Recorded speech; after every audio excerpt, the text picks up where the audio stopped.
Assalamualaikum warahmatullahi wabarakatuh. Waalaikumsalam warahmatullahi wabarakatuh. Subhanallah wa bihamdihi adada khalqihi ridha nafsihi zinata arshihi wa midada kalimatihi. Asyhadu an la ilaha illallah wahdahu la syarika lah wa anna Muhammadan abduhu wa rasuluhu la nabiyya ba'dah. Allahumma salli wa sallim ala sayyidina wa nabiyyina wa habibina syafi'ina wa dhukhrina wa maulana Muhammad wa ala alihi wa sahbihi wa dhurriyyatihi wa man tabi'ahu ila yaumiddin. Rabbi a'udzu bika min hamadzati syayatin wa a'udzu bika rabbi an yahdurun. Rabbi shrah li sadri wa yassir li amri wahlul 'uqdatam min lisani yafqahu qawli. Apa kabar? Sehat? Bapak sehat. Mudah-mudahan sehat ya. Bapak sehat. Alhamdulillah. Jawa. Sekarang semangat. Sekarang suka duda-duda. Ada juga.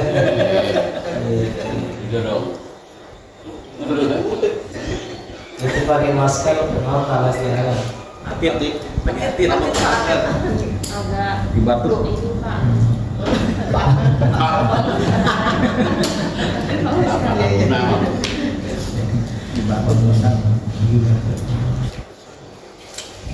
Puji syukur kita panjatkan kehadirat Allah, salawat dan salam kepada baginda Rasulullah sallallahu alaihi wasallam. Bersyukur di hari yang bahagia ini kita kembali disatukan dalam bagian rutinitas ketaatan kita kepada Allah, bagian daripada taman surga, bagian daripada mendapatkan doa-doa malaikat ketika seseorang duduk di dalam majelis ilmu, maka malaikat mengembangkan satu sayapnya untuk diinjak menuju ke tempat majelis ilmu. Satu sayapnya lagi menaungi dalam perjalanan kita. Artinya kalau tadi dari tempat kesibukan niat ke musala ini sholat zuhur berjamaah, itu beda lagi, dapat pahalanya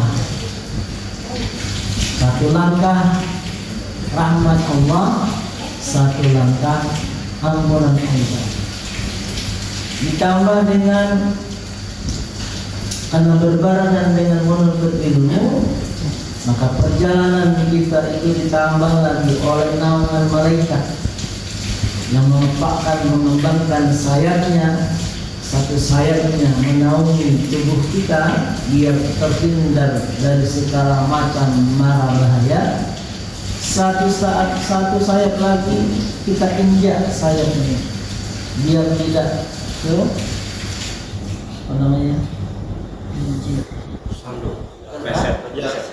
kesandung atau lain sebagainya. Itulah hebatnya majelis ilmu. Alhamdulillah, kita setiap pekan di hari yang alhamdulillah kesempatan itu diberi oleh Allah. Mudah-mudahan kesempatan ini sampai akhir hayat kita. Dan ini bagian daripada ketaatan, bagian daripada Allah mengampuni dosa-dosa kita. Insyaallah kita bawa hasil. Hari ini kita kembali mengasah hati kita ini, yaitu bagaimana kita memahami gejolak batin kita, antara hati dengan nafsu.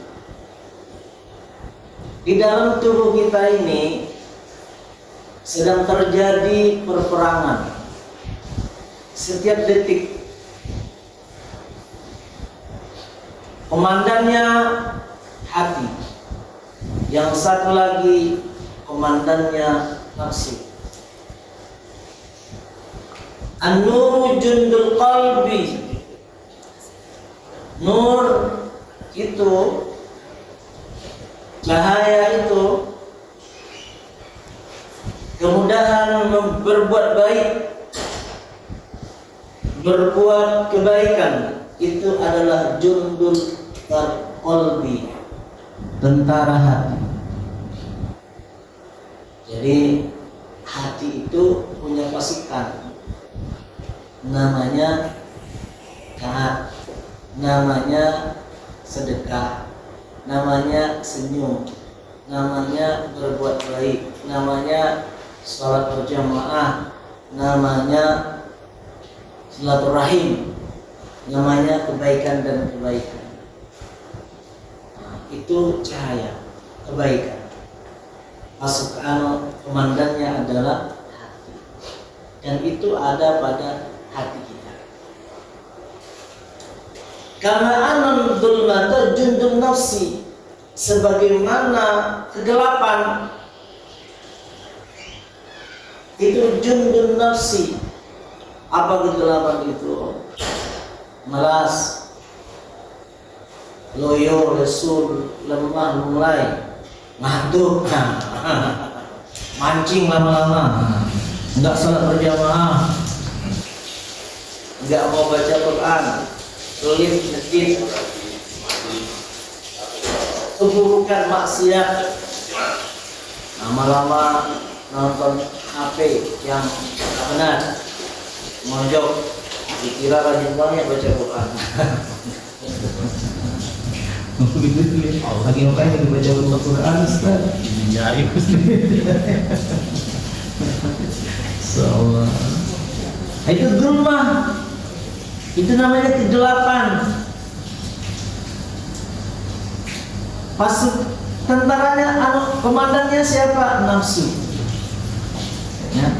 Antara kalbi, antara hati dengan nafsu itu sedang membuat strategi perang. Kalau kalbi tadi mempunyai pasukan-pasukan, kita ibaratkan pasukan putih, ya. Kalau nafsu ini diibaratkan pasukan gelap, hitam. Itu sedang berkecamuk dalam jiwa kita ini. Benar nggak? Ada rasa malasnya, rasa bosan, rasa ngantuk, bete. Nah, itu sedang berkecamuk di dalam jiwa kita. Fa idza aradallahu an yansura 'abdahu amaddahu bi junudil anwar. Kalau Allah ingin menolong, mencintai seseorang itu, maka Allah perkuat pasukan putih. Allah perkuat pasukan putih. Apa? Kalau Allah sayang kepada seseorang hamba, diperkuat pasukan putih, diberi kesempatan melakukan kebaikan. Itu tanda Allah sayang. Tanda Allah sayang.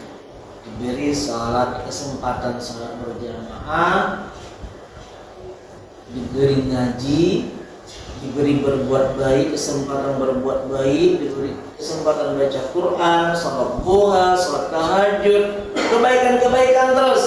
Itu tandanya Allah itu sayang. Maka qata'an anhu madad al-zulmi wal qadya, maka pasukan Islam itu dikalahkan oleh Allah Subhanahu wa taala.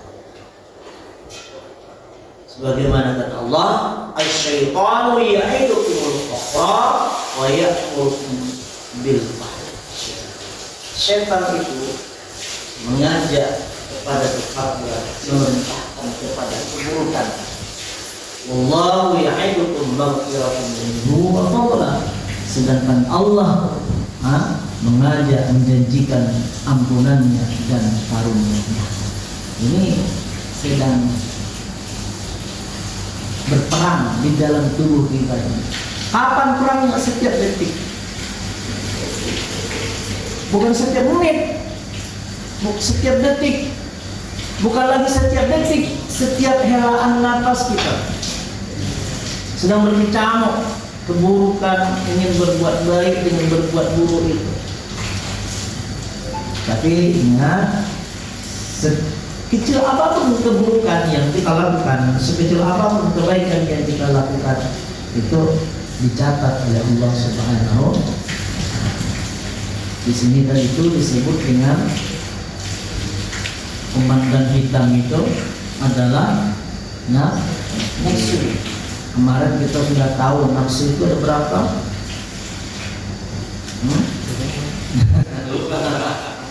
Harus tahu kan? Nafsu aja banyak, berarti nafsu itu banyak dalam tubuh kita ini. Lawannya satu, hati.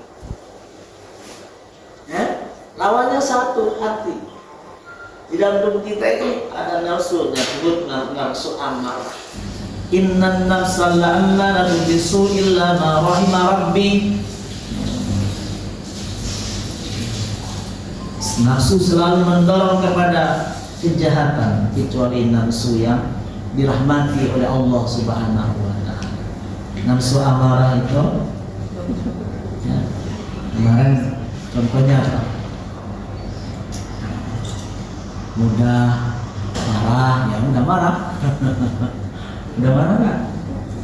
Mudah tersinggung. Itu nafsu amarah. Cemburu buta, bukan cemburu itu. Cemburu itu nafsu amarah, bukan cemburu buta ya.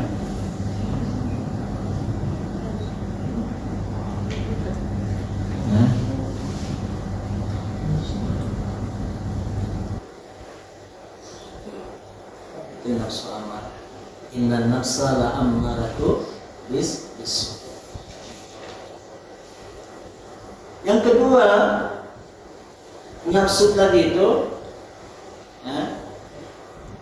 disebut dengan nafsu lawamah. Sudah ditulis sebelumnya. Nafsu lawamah. La uqsimu bin nafsil lawamah. Aku bersumpah demi jiwa yang selalu dalam jiwa diri sendiri ini. Artinya apa ya? Nafsu lawamah itu pengen keindahan, pengen makan, minum, apalagi ganti. Lawamah itu begitu lewat apa? Kuliner, pengen mampir aja dia. Bener aja dia. Begitu lihat kopi ya.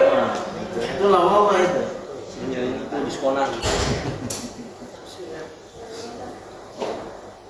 Tapi jangan diikutin itu. Kalau diikutin nanti jadi petaka. Jadi petaka. Kalau kenyang, terlalu banyak makan ya. Kalau terlalu banyak makan apa jadinya? Ngantuk kan? Malas. Jadi kanker kan? Jadi kanker.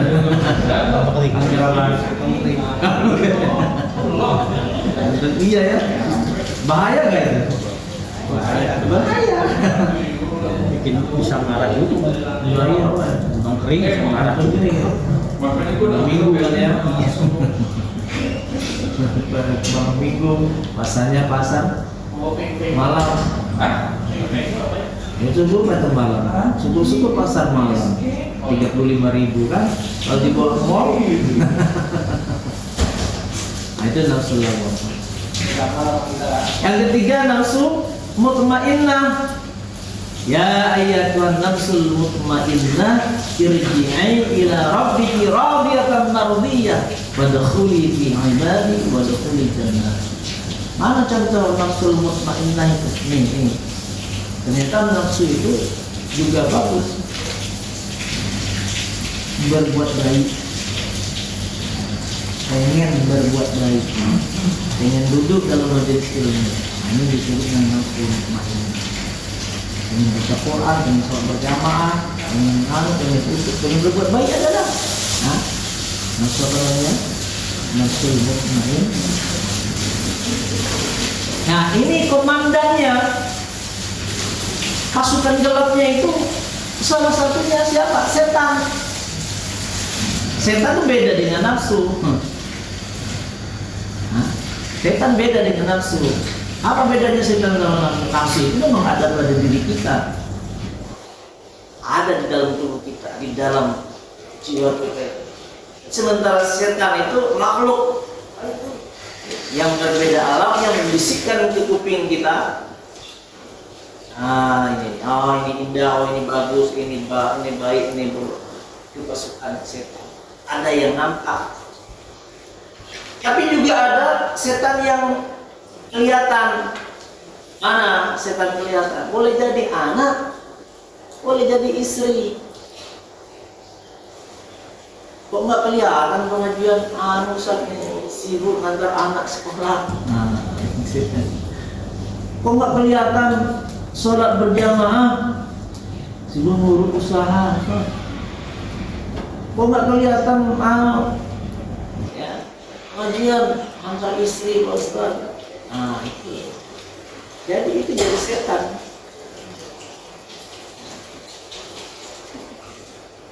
Seperti dulu seorang sahabat Nabi namanya Sa'labah. Yang Sa'labah seorang miskin awalnya, kemudian diberikan nikmat oleh Allah. Rasulullah berdoa kepada Allah supaya Allah beri aku kekayaan sedikit harta. Padahal setiap kali sholat, habis sholat langsung balik. Kenapa? Karena istrinya nunggu pakaian yang dipakai. Ya Rasulullah berdoa pada Allah. Apa kata sahabat? Apa kata Rasulullah? Jangan, cukup kamu seperti saya. 2-3 kali minta salam kepada Nabi, akhirnya Nabi kasih, tapi berdoa dikasih modal sepasang domba pejantan dan betina. Sebulan, setahun, 2 tahun ditabung itu domba punya Sa'labah semua. Assalamualaikum warahmatullahi wabarakatuh. Assalamualaikum warahmatullahi wabarakatuh. Karena Nabi biasanya habis sholat mimpin jamaah itu lihat jamaah, Abu Bakar mana Sa'labah?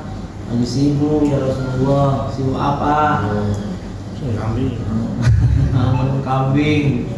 Maghrib juga begitu, Isya juga begitu, subuh juga begitu. Assalamualaikum warahmatullahi wabarakatuh. Assalamualaikum warahmatullahi wabarakatuh. Mana kok nggak ada kelihatan salat subuh, salat ngantuk, semalam ngurusin kami sampai tengah malam, pulangnya kira-kira ada nggak begitu ya? Nggak kelihatan, capek Ustaz, Jadi malu Ustaz. mungkin ada salat subuh berjamaah capek Ustaz. Kalau itu sih kayak ada kalau enggak ya, kalau kita enggak ya. salah. Nggak salah. Terus sini nggak ada, sini lagi ngaji. Oh, di rumah lagi tidur.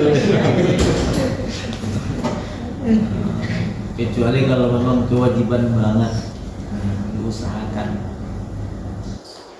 Diajak teman, misalnya ajak teman. Nanti kita sholat bareng berdua, nanti kita sholat bareng ya. Nggak bisa. Walaupun nggak di musola, walaupun tidak di masjid, kita nggak masuk nih, ya. Umpamanya sibuk banget, udah nanti kita sholat di kantor berdua, nanti sholat berjamaah. Jangan sampai nggak putus sholat berjamaah, itu yang dipegang. Nah, ini pasukannya tadi itu boleh jadi setan, boleh jadi anak, boleh jadi harta, boleh jadi orang tua, boleh jadi mertua, boleh jadi saudara.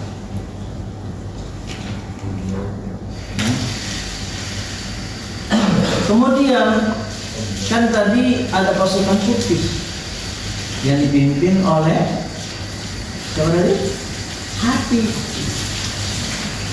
Hati itu buahnya pasukan putih itu salah satunya apa? Taubat bertaubat kepada Allah, meninggalkan sesuatu yang pernah kita lakukan. Ya, taubatnya itu untuk mendapatkan pasukan yang benar ini. Nur itu dalam hati, kebaikan yang kita lakukan benar-benar taubatan nasuha. Misalnya kalau taubat kepada Allah, ya, meninggalkan, berjanji tidak lagi mengulangi dan menyesali. Taubat kepada Allah itu umpamanya seperti ini. Dulu pernah ketinggalan salat. 15 tahun yang dahulu itu pernah ketinggalan salat. Ini udah taubat nih, udah jadi baik dikit dah, udah soleh dikit dah. Gimana caranya? Itu salat yang dulu yang 25 tahun tadi yang pernah ketinggalan itu wajib diqadha. Sering ninggalin sholat dulu satu gimana? Sering ninggalin sholat. Nah iya itu. Makanya kita ngaji nih. Wajib diqadha supaya hati itu benar-benar putih. Kalau enggak kita utang terus. Hati-hati. Nyari apa? Cara mengkodoknya. Cara mengqadhanya itu supaya enggak berat. Satu dihitung dulu, tahun berapa nih? Enggak itu. Enggak, hitung berapa tahun, kira-kira berapa tahun? Kalau satu berapa dah? Berapa tahun? Jadi manusianya. Maksudnya di setannya. Masih dari 2000-an masih kayak gitu saat tinggal. Itu Setelah nikah doang. Iya, setelah nikah doang masih beneran dikit dah. Ya. Mulai dari umur 15 tahun kita kan ingat umur dari balik kita itu, kira-kira kita udah mulai sholat dulu. 16, 17, 18, 19, 20 itu kita cari-cari tubuh kita itu. Dulu umur 18 di mana ya, masih suka nggak? Umur 25 gimana? Nah, diingat-ingat tuh. Foto masih gendut nggak? Diingat itu. Sama sekarang kalau genit sama sekarang ya, kalau sekarang. Ini teman akal gitu. Jadi dulu sholat zuhurnya begini, umur 25 tahun sholat maghribnya begini. Gitu. Pernah kan kita punya masa lalu yang suram? Sering. Yang ngomong juga begitu dulu. Sering juga saya tinggal sholat dulu sering banget. Tapi sholat nggak pernah tinggal. Sholat nggak tinggal, tapi kadang suka zuhurnya itu Masya Allah jam 3 mau asar, asarnya mau maghrib, subuhnya jam 7. Allah ya Rabb, itu pernah dulu seperti itu. Masa gelap ya. Ya nanti ingat dah. Tapi kalau ketinggalan dihitung tuh, ingat-ingat. Tapi kita masih tahu lah ya. Tahun bulan ini, tahun itu, ingat ya. Ingat tuh, tahu dah. Jangan tanya lah sama hati itu. Makanya tadi itu putih. Hati itu kan putih tuh. Dia akan ingat keburukan kebaikan kita seperti itu. Nah, diingat tuh, dulu itu kayaknya itu ada sebulan bandel banget ini. Sebulan itu berapa hari? 30 hari. 30 hari dikali 5. Apa mungkin sebulan tinggal subuh? Mungkin kan ya? Apa mungkin kita dulu sebulan penuh meninggalkan sholat? Mungkin kan ya? Bisa jadi. Allah ya Rabb.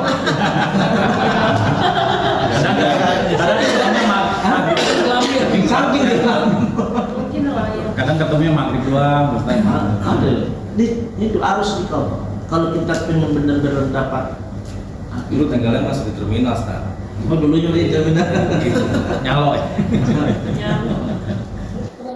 Ya. Kalau kita benar-benar ya, dihitung tuh, dihitung. Gimana caranya? Ya udah, habis sholat zuhur, sholat lagi tuh. Habis sholat asar, sholat lagi. Sholat asar. Ya? Niatnya Qadha. Qadha. Nah kalau tadi kan biasa sholat fardhu dhuhri arba'a raka'atin adaan makmuman lillahi ta'ala. Habis itu assalamualaikum warahmatullahi wabarakatuh. Kalau salat sunnah langsung aja beri Allah sholli fardhu dhuhri arba'a raka'atin qadha'an lillahi ta'ala.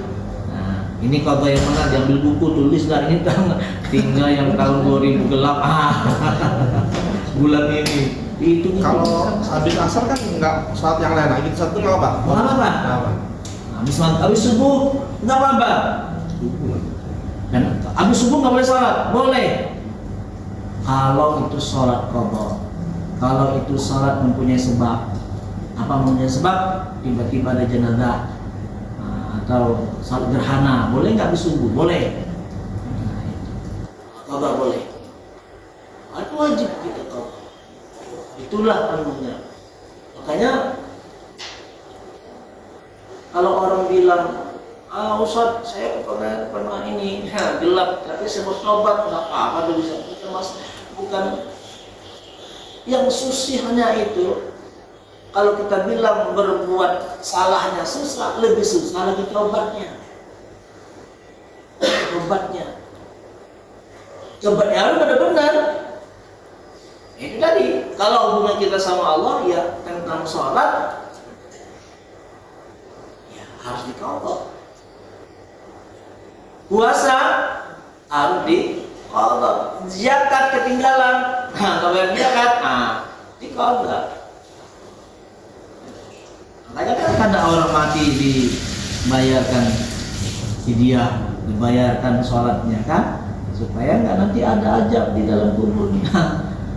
Mumpul lagi sehat dah. Ingat tuh. Iya, makanya saya aku yang dalam foto majid mengambil pegangan ya. Saya foto si almarhum ya. Iya. Iya, itu mau diceritakan sama orang tua di sama anaknya itu. Nah, berapa rakaat, berapa waktu dia orang tuanya. Anaknya atau orang lain. Iya, kalau orang lain kalau kita upakan boleh. Biar lupa. Kalau anaknya kan nggak lupa.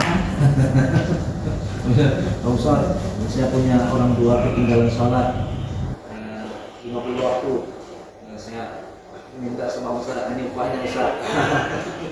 Soalnya di daerah saya di kampung ada setelah jenazah dimakamkan, kalau itu ada semua saya tumpuk kalau masih maju. Iya, harus itu.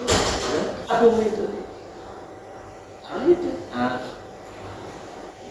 Mendayu ya, ingat tuh semuanya. Mau tahu? Masih ingat nggak? Sebentar pulang dari sini beli buku, catat itu ini masa anu yang mulai dari umur 15 itu kan. Supaya kita lagi benar-benar dapat putus. Tobat kita tuh tobat. Itu baru hubungan kita sama Kodonya sesuai jumlah yang kita nggak sholat ya Ustaz? Sholat kodonya? Iya, harus sesuai dengan Sesuai yang kita jumlah yang kita tinggal. Iya, nggak ada. Makanya kita perlu sholat ba'diyah qabliyah itu bukan untuk mengqadha, itu untuk menyempurnakan sholat wajib kita. Kan tadi itu kita rukuk barangkali nggak sempurna, sujudnya barangkali itu bacanya nggak tepat, makanya kita sunnah qabliyah ba'diyah. Kalau kita mengaji lagi, sholat kita itu rukuknya Allahu Akbar, rukuknya dapat nih Subhana rabbiyal azimi wa bihamdih. Maksud dapat itu hati kita dapat, saya lagi rukuk, pikiran kita dapat, itu diterima sama Allah. Sami Allah liman hamidah, nggak ingat mana-mana, itu nggak diterima sama Allah.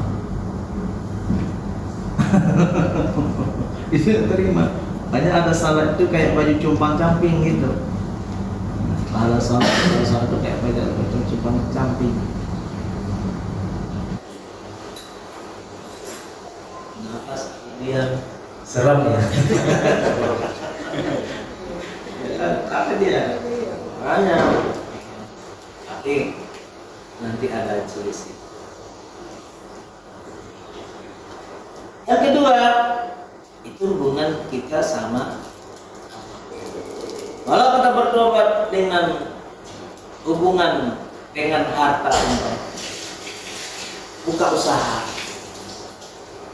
modalnya 100 juta tapi 100 juta itu dari uang yang nggak benar Toge gitu misalnya, ataupun dari hasil judi, atau dari hasil ngerampok, atau dari hasil slot. Hah? Slot. Kan buka usaha tuh, buka toko, buka spin mobil atau apa. 10 tahun kemudian maju, hah? Berkembang, bisa beli rumah, bisa beli mobil, bisa berangkat haji, bisa berangkat umroh. Pokoknya Anda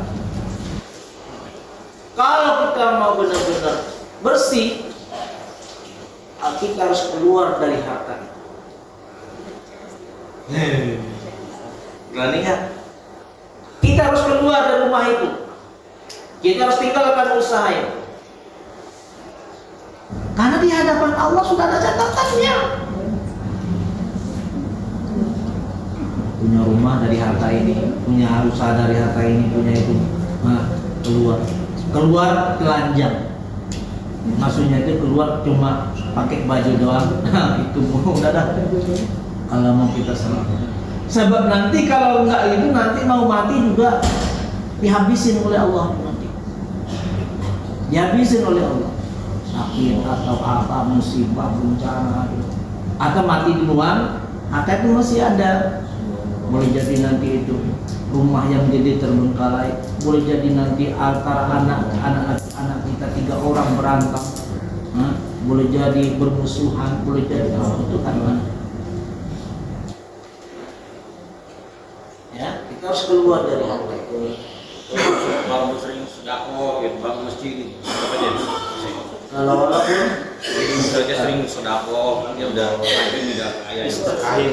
sedekah bangun masjid di mana-mana gitu. Iya. Gimana tuh? iya, kalau dari hasil yang itu, sedekah itu kan Allah yang hanya Allah menerima innallaha yuhibbul tawwabin wa yuhibbul mutatahhirin. Yang diterima oleh Allah itu sedekah yang Suci dari harta yang suci. dari harta yang suci, dari penghasilan yang suci. Kalau kita sedekah, tapi awalnya kita nggak benar dari yang mana. Makanya nanti ditanya oleh Allah tentang harta itu, dua ditanya dari mana, buat apa? Dan harta.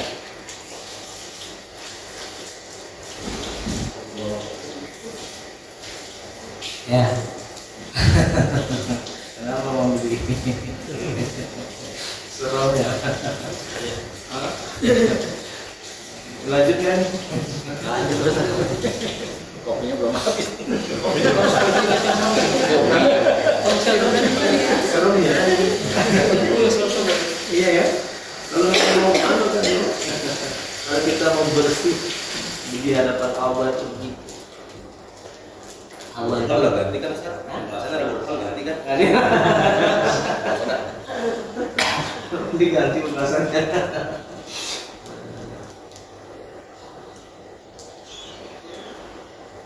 Ya. Ataupun ada orang, mudah-mudahan bukan kita mah, kerja di tempat karaokean, kerja di tempat gaplekan, kerja di tempat itu. Udah nggak usah. Tuntut. Sini kan gagalnya. Nggak ada. Tinggalin terus. Dulu. Benar. Siapa enggak?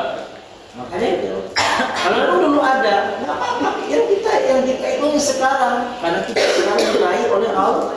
Allah diraih oleh Allah. Boleh tadi, boleh jadi sedekah tadi yang menyelamatkan. Karena banyak sedekah diraih orang jadi orang kaya. Itu tandanya Allah sayang. Makanya Allah sayang. Tandanya Allah sayang, Allah pilih kita ditarik kepada yang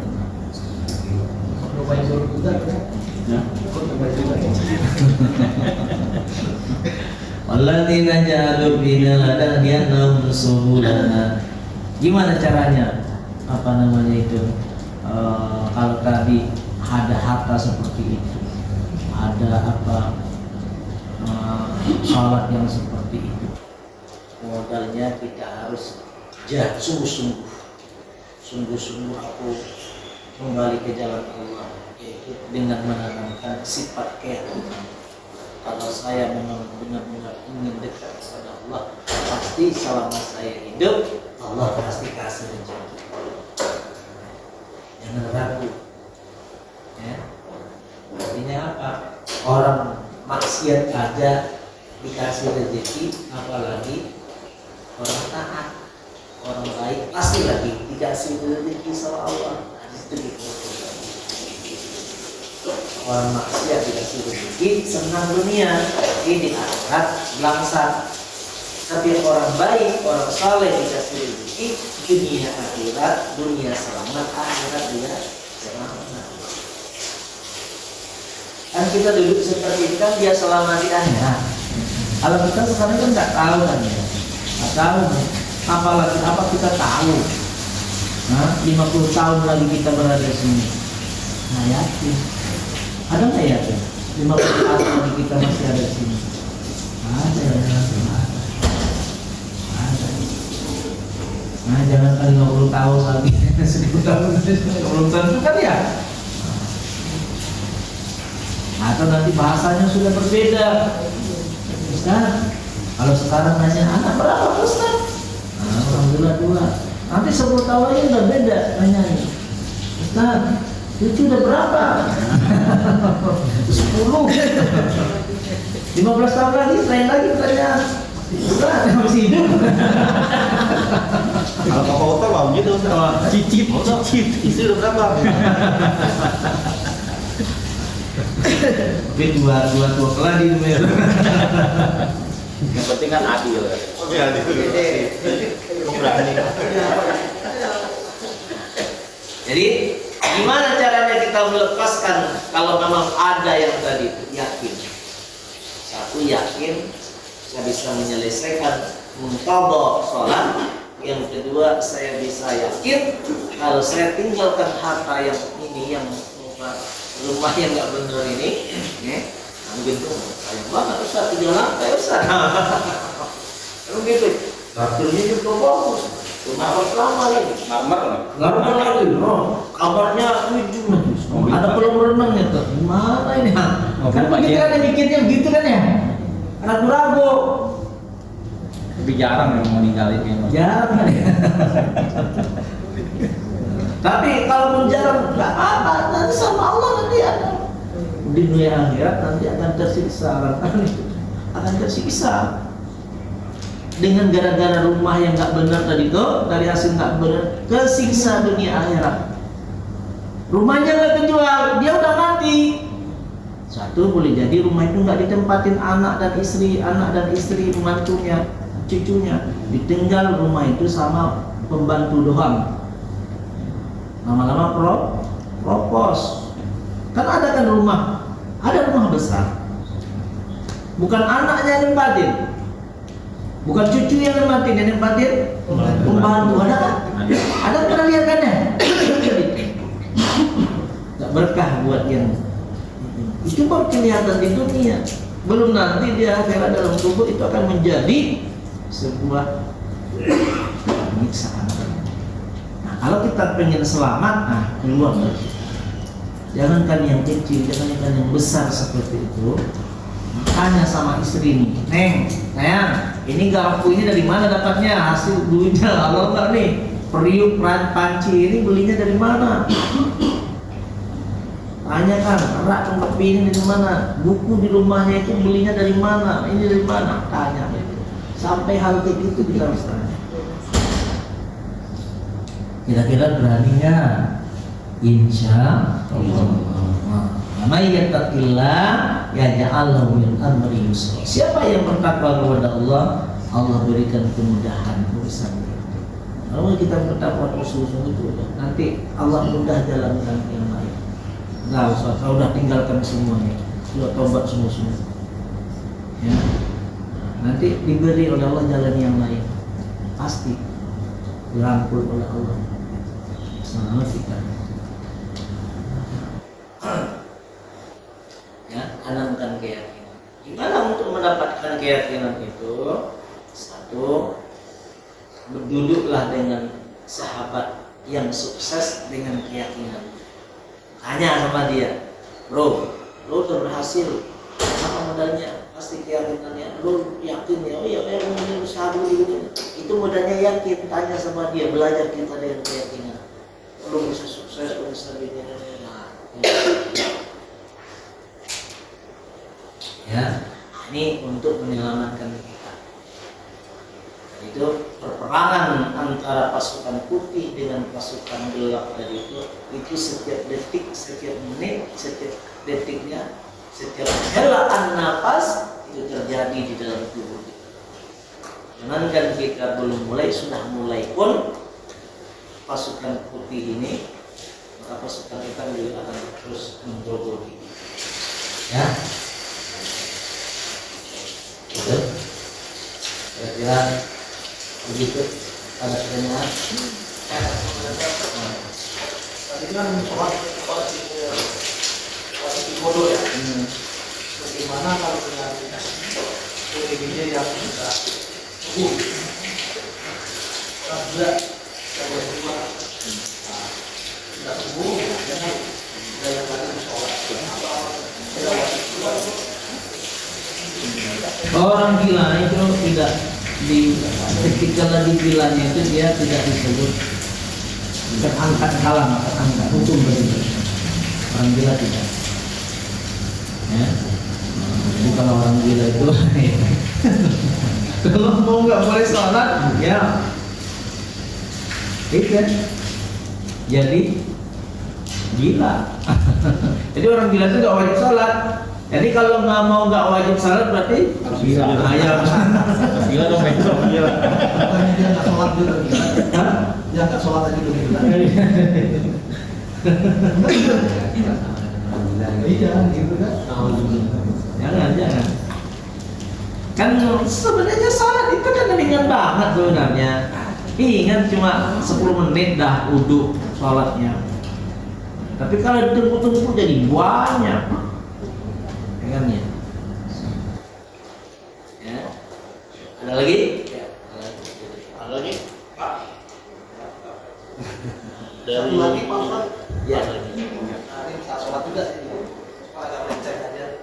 Kalau sholat niatnya itu kita harus dilafalkan atau harus dicermati.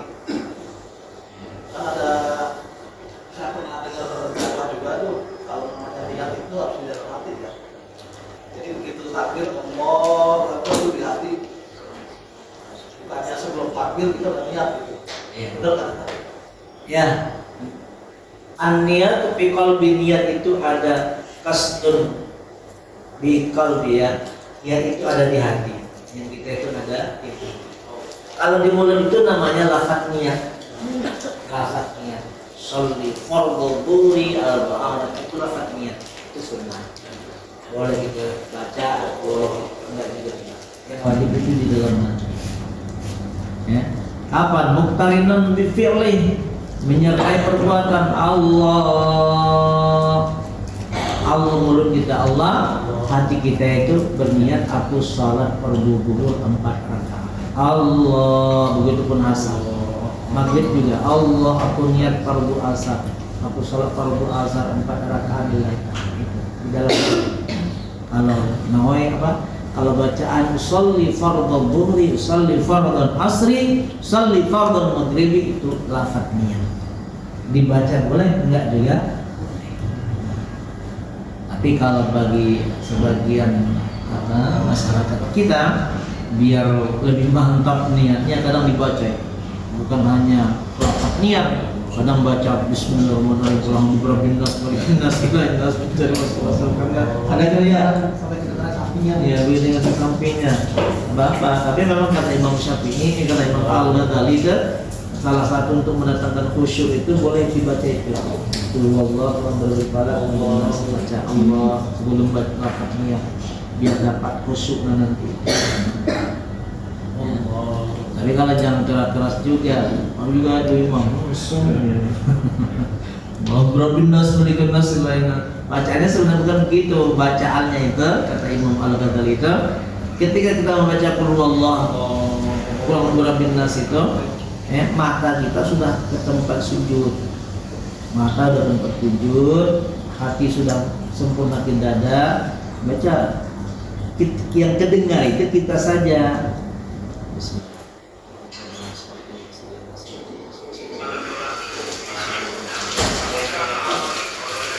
Allah. Ini kadang kagak nomor ngobrol luluskan siapa lunas sedikit itu enggak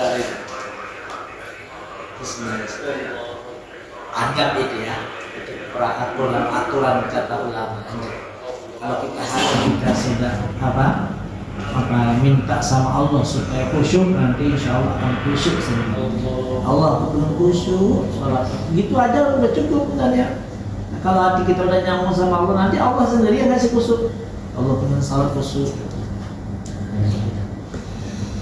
Dan lagi Bu, lagi. Ustaz saya mau tanya. Lagi. Ustaz saya mau nanya, ada 2 pertanyaan izin ya teman. Jika kita berkunjung ke suatu negara lain lah, katakan seperti itu. Nah, lagi Ustaz. Kode ini. Nah, kita itu kunjungnya bukan negara yang mayoritas Muslim. Ya. sebut aja Pak, negara mana Pak? Nah, kemudian pada saat kita kan suka perbekalannya. Nah, kemudian perbekalan kita habis nih.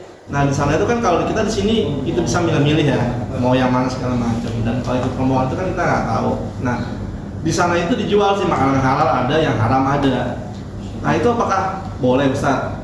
Misalkan ada pilihan lah, ayam yang biasa kita makan boleh. Tapi kan kita nggak tahu cara masaknya. Tapi itu cuma ada satu pilihan yang kita harus ikut gitu loh.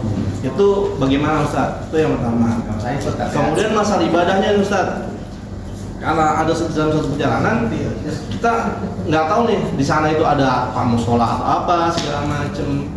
Nah, cara beribadah kita bagaimana Ustaz? Kalau misalkan waktu zuhur kita nggak bisa sholat gitu segala macam, itu apakah seharusnya bagaimana Ustaz? Jadi satu masalah makanan, kedua masalah ibadah. Ganti sama Bapak Rudi nggak apa-apa. Udah dia wajar. Nanti ada Jumat tuh loh Pak, ada Jumatan loh. Oh iya Jumatan. Jumat Kapan? Rabu ngaji. Video apa? Rabu ngaji. Kapan berangkat ya? Senin. Ustaz. Mana dulu kan? Kalau masalah makanan, kalau memang penjual itu mengakui ini halal, udah bismillah. Kalau memang penjualnya itu kita yakin dan kita tanya, pertama kita tanya wilayah situ kan ya. Pastilah nanti ada penduduk di situ, orang kampung, orang kota di situ yang pernah tinggal di situ. Ya, kita tanya, oh di sini ada makanan halal. Di sini ada makanan halal. Udah, yakinkan saja sama mereka. Kalau kita tanya nanti periuknya gimana nih, anunya gimana, nanti repot lagi. Kalau memang kita sudah dapat informasi halal, udah bismillah aja dah. Nah, Kalaupun tahu Ustaz, walaupun tahu di situ negaranya bukan negara yang lebih dekat sama masakan yang non halal. Iya. Walaupun di negara itu negara non sekalipun, pastilah kita baik sangka saja. Pastilah mereka orang-orang yang non-muslim itu pun pasti memisahkan dengan peruk kita. Contohnya mana? Dulu saya pernah ke Hong Kong itu TKW kita itu majikannya itu kalau makan babi bilang sama TKW-nya, kalau kamu makan pisahkan kualinya, jangan satukan kuali masakan saya dengan masakan kamu. Ada majikan yang seperti ini. Jadi berarti semua majikan itu mereka yang non muslim itu juga berniat baik kalau gitu. Tapi juga ada yang samar itu. Ada juga itu dulu itu. Ya, TKW nggak boleh sholat. Dalam toilet dia sholat. Ada pertanyaan begitu. Gimana kalau sholat dalam toilet? Nanti kalau sholat itu apa? Majikan dia tahu dipukul macam-macam. Hanya sama ahli Korea situ, maksudnya itu penduduk di situ, kita makanan halal. Ya, ya. Jadi kesimpulannya nggak usah pikirin lagi apa dari bumbunya apa. Ya, nggak usah. Sih, juga. Pasti baik sangka saja, baik sangka. Apalagi zaman sekarang ini kan ya. Pastilah mereka Muslim itu tahu dengan keadaan itu. Orang toleransinya lebih hebat sebenarnya dengan kita sendiri. Toleransi mereka itu lebih tahu dia. Hah? Ya. Atau kalau memang mau selamat, dia udah masak sendiri sama kompor. Oh Indomie, kayak panas Kan saya bilang kalau pertukaran udah habis gitu kan kita nggak tahu kondisinya. Itu untuk pakai yang sistem dulu tadi boleh Ustaz ya. Indomie 2 dus berarti. Kalian jualan.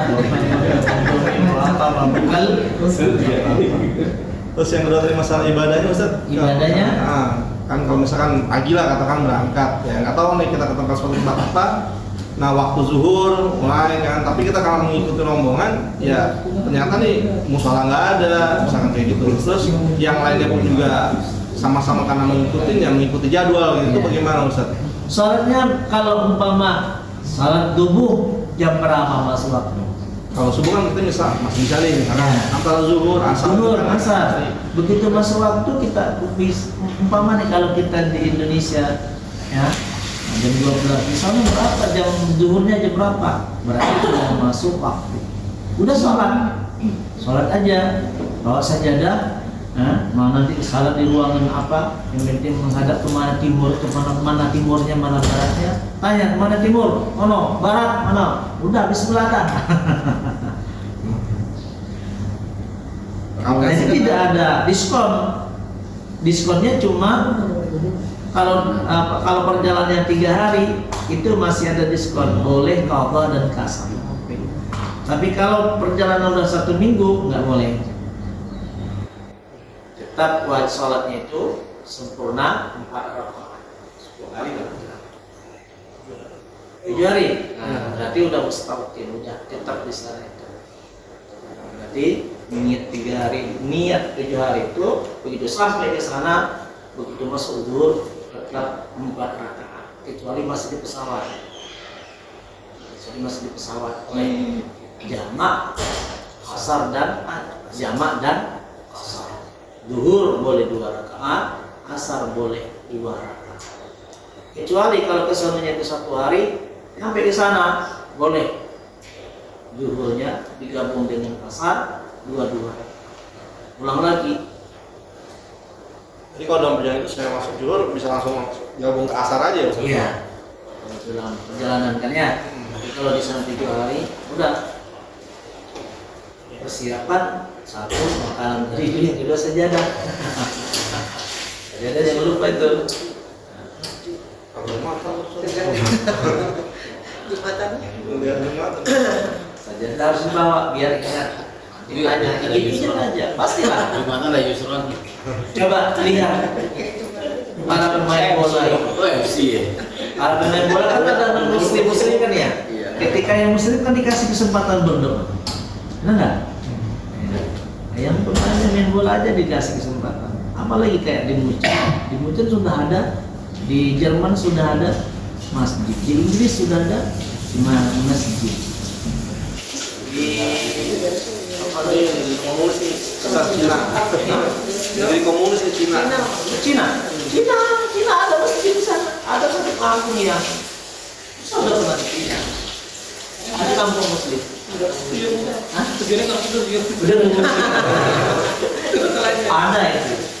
Ada satu restoran. Ya, itu makanannya itu kalau nasinya gratis. Pakai lauknya itu. Tapi lauknya lauk gede, bukan gede. Itu khusus makanan muslim yang rumah Padang gitu. Ada di kampung apa namanya ya namanya Ciol apa Barokah gitu dia ada.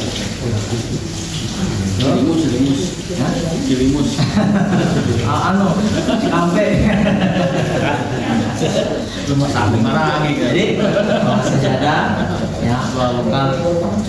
Bismillah aja pas lagi di kantor lagi meeting kita jangan ya zuhur nih izin aja izin mau sholat dulu tanya timur barat mana timur sana barat udah Bismillah sholat aja bawa sajadah itu harus bawa sajadah itu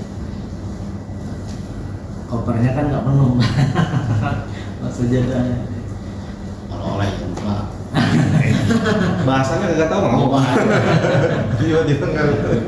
Mau bawa kunci batu. Asal. Batu Gio. Gio Lagi menghitung nih berapa orang. Ustaz pernah ke sana itu di yang pusat Gio itu. Oh. Kalau di satu pecahin bro. Yuk di bawah di depan. Ya, anu ya, tepat ya. salah makanan tadi begitu aja. Ya. Tenang Ustaz. Jawabannya bikin tenang. Udah cukup? Cukup. Ya. Bang Gilman apa pertanyaan? Tambah ganteng aja. Kapan kalau mau uji? A'udzubillahi minasyaitonir rajim. Bismillahirrahmanirrahim. Alhamdulillahirabbil alamin. Allahumma shalli ala sayyidina Muhammad wa ala ali sayyidina Muhammad. Allahumma ighfir lana wa lana wa li walidayna warhamhuma kama rabbawna shighara. Allahumma inna nas'aluka ilman nafi'an wa rizqan wasi'an wa amalan mutaqabbalan. Rabbana atina fid dunya hasanah wa fil akhirati hasanah wa qina adzabannar. Sallallahu ala sayyidina Muhammad wa ala alihi wa sahbihi wasallam. Subhana rabbika rabbil izzati amma yasifun wa salamun alal mursalin. Walhamdulillahi rabbil alamin. Terima kasih. Assalamualaikum warahmatullahi wabarakatuh.